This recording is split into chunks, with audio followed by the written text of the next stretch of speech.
CPM-ലെ കത്ത് വിവാദത്തിൽ പ്രതികരണവുമായി രാജേഷ് കൃഷ്ണ. ആരോപണങ്ങൾക്ക് തെളിവില്ല എന്ന് രാജേഷ് കൃഷ്ണ ഏത് അന്വേഷണത്തെയും സ്വാഗതം ചെയ്യുന്നു. താൻ ഇപ്പോഴും CPM അംഗമാണെന്നും രാജേഷ് അവകാശപ്പെടുന്നുണ്ട്.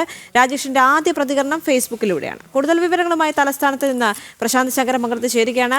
പ്രശാന്ത്, രാജേഷ് കൃഷ്ണയ്ക്കെതിരായി നൽകിയ പരാതിയാണ് MV ഗോവിന്ദന്റെ മകൻ ശ്യാം ചോർത്തിയത് എന്നായിരുന്നു ചെന്നൈയിലെ വ്യവസായി ആരോപണം ഉന്നയിച്ചത്. പക്ഷേ ഈ ആരോപണങ്ങൾക്ക് യാതൊരുവിധ തെളിവുമില്ല എന്നാണ് ഇപ്പോൾ രാജേഷ് കൃഷ്ണ പറയുന്നത്, അല്ലേ?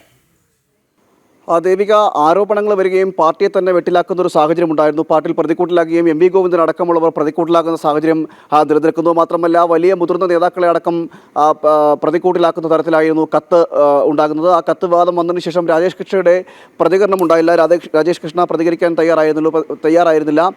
എന്തായാലും അതിനൊടുവിലാണ് ഇപ്പോൾ അദ്ദേഹത്തിൻ്റെതായിട്ടുള്ള പ്രതികരണം വന്നിരിക്കുന്നതും ഫേസ്ബുക്ക് പോസ്റ്റിലൂടെയാണ്. ലണ്ടനിലെ വ്യവസായിയാണ് രാജേഷ് കൃഷ്ണ. അദ്ദേഹത്തിൻ്റെ ഫേസ്ബുക്ക് പോസ്റ്റിലൂടെ ഇപ്പോൾ ഈ ആരോപണങ്ങൾക്കൊരു മറുപടി എന്ന നിലയിൽ അദ്ദേഹം പ്രതികരിച്ചിരിക്കുകയാണ്.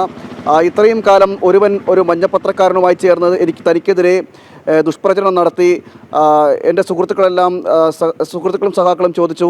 ഒരേ ചോദ്യമായിരുന്നു, എന്തുകൊണ്ട് ഇയാൾക്കെതിരെ പരാതി നൽകുന്നില്ല എന്നതടക്കമുള്ള കാര്യങ്ങൾ പറഞ്ഞുകൊണ്ടൊരു വലിയ ലേഖനം തന്നെ അദ്ദേഹം എന്ന് വേണമെങ്കിൽ പറയേണ്ടിയിരിക്കുന്നു. കാരണം അങ്ങനെയാണ് ഈ ഫേസ്ബുക്കിലൂടെ എഴുതിയിരിക്കുന്നത്. അതിലാണ് ഈ നിലവിലെ വിവാദങ്ങൾക്ക് മറുപടി പറഞ്ഞിരിക്കുന്നത്. അതായത് ഏത് അന്വേഷണത്തെയും സ്വാഗതം ചെയ്യുന്നു എന്നതടക്കമുള്ള കാര്യങ്ങൾ പറയുന്നുണ്ട്. ഏത് അന്വേഷണത്തെയും സ്വാഗതം ചെയ്യുന്നു. 25 വർഷത്തോളമായി ബ്രിട്ടനിൽ തുടർന്ന ആളാണ്. പാർട്ടിയോട് ഒപ്പം ചേർന്ന് നിൽക്കും എന്നതടക്കമുള്ള കാര്യങ്ങൾ പറയുകയും ചെയ്യുന്നു. അതോടൊപ്പം തന്നെ ഇത് കരുതിക്കൂട്ടി തയ്യാറാക്കിയ പദ്ധതിയാണ് എന്നതടക്കമുള്ള കാര്യങ്ങൾ പറയുകയും ചെയ്യുന്നു. ഏതായാലും ഈ വിഷയത്തിൽ ഇപ്പോൾ രാജേഷ് കൃഷ്ണയുടെ ഒരു പ്രതികരണം കൂടി വന്നിരിക്കുകയാണ്. ആ ഒരു പ്രതികരണമാണ് ഇപ്പോൾ അല്പസമയം മുമ്പ് അദ്ദേഹം ഫേസ്ബുക്കിലൂടെ കുറിച്ചത്.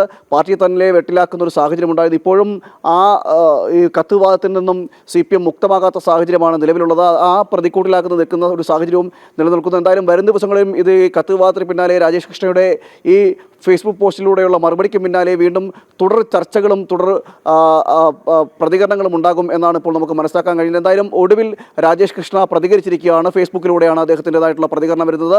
ആ പ്രതികരണത്തിലാണ് ഇത്തരത്തിൽ ഈ നിലവിലെ വിവാദങ്ങൾക്ക് മറുപടി എന്ന നിലയിൽ പറഞ്ഞിരിക്കുന്നത്. മാത്രമല്ല, ഈ CPM ആണ് താൻ, അത് CPM ആയി തന്നെ തുടരുമെന്നതടക്കമുള്ള കാര്യങ്ങൾ പറയുകയും ചെയ്യുമ്പോഴും ഈ കത്ത് വിവാദമായി സംബന്ധിച്ചിട്ടുള്ള മറ്റ് ഒരു നീണ്ട വിവരങ്ങൾ തന്നെ ഇതുമായി ബന്ധപ്പെട്ട് അദ്ദേഹം എഴുതി ചേർക്കുകയും ചെയ്യുന്നുണ്ട്. ദേവിക.